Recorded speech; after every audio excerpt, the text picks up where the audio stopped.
So guys ఈరోజు మనం ఈ వీడియోలో ఏంటి అంటే జనరల్గా డిజిటల్ మార్కెటింగ్ గురించి నేను అప్డేట్ చేస్తే కొంతమంది ఇంకొన్ని క్వశ్చన్స్ అడిగారు. ఆల్రెడీ కోర్స్ నేర్చుకొని తీసుకోవచ్చు కదా అన్నట్లు అడిగారు. సో దానికి సంబంధించిన క్లారిటీ అండ్ ఇంకొంతమంది ఇది బ్యాక్ డోర్ అనుకుంటున్నారు. 100% ఇది బ్యాక్ డోర్ కాదు. ఎందుకు ఏంటి కూడా నేను క్లియర్గా ఎక్స్ప్లెయిన్ చేస్తాను. అండ్ ఇంకోటి వచ్చేసి ఏంటి అంటే ప్యాకేజ్ గురించి అడిగారు, లొకేషన్ గురించి అడిగారు, ఎలిజిబిలిటీ క్రైటీరియా కూడా అడిగారు. ఈ ప్రాసెస్ ఏంటి అనేది మనం చూసుకుంటే జాయిన్ అయితే పక్కా జాబ్ ఎలా ఏంటి మీరు గ్యారంటీ చెప్పరు కదా, అసలు మీరు గ్యారంటీ వద్దు అంటారు కదా. అంటే ఇక్కడ ఏమవుతుందంటే ఫస్ట్ థింగ్ ఏంటి అంటే ఇది బ్యాక్ డోర్ కాదు. ఎందుకంటే లక్షలు తీసుకోవట్లేదు. This is only 35,000. సో అనుకోవచ్చు ఓన్లీ 35,000 అంటున్నారు అని చెప్పి.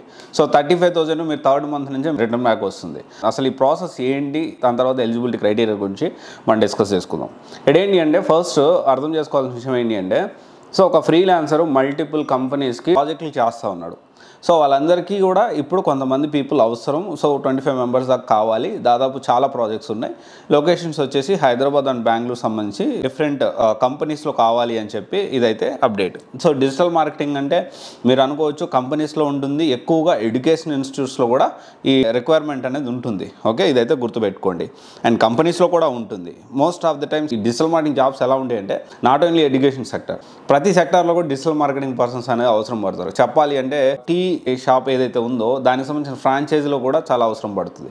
అండ్ ఎడ్యుకేషన్ ఇన్స్టిట్యూట్స్లో అవసరం పడుతుంది. ఇంకా చెప్పాలి ఇంకా డీపర్ లెవెల్కి వెళ్తే చాలా చిన్న వాటికి కూడా డిజిటల్ మార్కెటింగ్ అనేది అవసరం పడతారు. సో ఇతను ఏంటి అంటే multiple projects, multiple companies, educational ఇన్స్టిట్యూట్స్లో డీల్ చేస్తూ ఉంటాడు. సో వాళ్ళకి అర్జెంట్ రిక్వైర్మెంట్ ఉంది. కానీ వాళ్ళు ఏంటి అంటే దే ఆర్ లుకింగ్, ఇప్పుడు డైరెక్ట్గా అర్జెంట్ రిక్వైర్మెంట్ ఉంది ఇమీడియట్గా తీసుకుంటే వాళ్ళకి వర్కౌట్ అవ్వట్లేదు. ఎందుకంటే వీళ్ళకి ఎంత బేస్ నాలెడ్జ్ ఉంది ఏందో కూడా అర్థం కాని పరిస్థితి. అందుకనే తను ట్రైన్ చేసి 2 months ట్రైన్ చేసి థర్డ్ మంత్ నుంచి కంపెనీలో జాయిన్ చేస్తాడు. కంపెనీలో జాయిన్ చేసిన తర్వాత ఈ వర్క్ అసైన్ చేసేది కూడా ఈ పర్సనే అండ్ మీతో జాబ్ చేయించేది కూడా ఈ పర్సనే. సో ఇక్కడ మీకు ఏంటి అంటే మీ ట్రైనరే ఇక్కడ మీకు జాబ్లో జాయిన్ అయినాక వర్క్ అనేది టాస్క్లు అనేది అసైన్ చేస్తూ ఉంటాడు. సో ఇక్కడ మీకు జాబ్కి జాయిన్ అయిన వెంటనే పోతుందా, గ్యారంటీ ఉంటుందా అంటే సో మీరు unless irregular behaviour, reckless behaviour ఉండి సరిగ్గా ఇంట్రెస్ట్ చూపించకుండా చెప్పిన పనులు చేయకుండా ఉంటే అట్లాంటి సినారియోస్లో మనం ఎవరు ఏం చేయలేం. సో అలాంటి సినారియోస్ తప్ప జనరల్గా ఏంటి అంటే జాబ్ ప్రాబ్లం ఉండదు మీరు జాగ్రత్తగా ప్రాపర్గా వర్క్ చేస్తే. అండ్ ఇంకొకటి వచ్చేసి ఏంటి అంటే ఎలిజిబిలిటీ క్రైటీరియా. సో ఇది ప్రాసెస్ యాక్చువల్లీ ఇది బ్యాక్ డోర్ కాదు, చాలా క్లియర్గా చెప్తాను. This is not a back door. So క్లియర్గా ముందే ఇంటర్వ్యూస్ తీసుకుంటాం. నేను మాట్లాడిన తర్వాత ఇంటర్వ్యూ షార్ట్ లిస్ట్ చేస్తాను. ఇంటర్వ్యూ షార్ట్ లిస్ట్ చేసి ఆ ఇంటర్వ్యూలో కమ్యూనికేషన్ చూస్తారు, బేసిక్ కమ్యూనికేషన్ చూస్తాము. దాన్ని బట్టి మనము ట్రైనింగ్ తీసుకోవాలా వద్దా అనేది డిసైడ్ చేసుకుంటాం. ఓకే, సో ముందే ఫిల్టరేషన్ జరుగుతుంది. అయితే ఎలిజిబిలిటీ క్రైటీరియా వచ్చేసి 2018 నుంచి ఎలిజిబుల్, మినిమం 60%, ఎనీ డిగ్రీ అయితే ఫైన్, ఏదైనా డిగ్రీ ఏదైనా బీటెక్ ఎనీథింగ్ ఈజ్ ఫైన్. ఇక్కడ ఇంకో విషయం లొకేషన్ వచ్చేసి హైదరాబాద్ అండ్ బెంగళూరులో ఉండొచ్చు.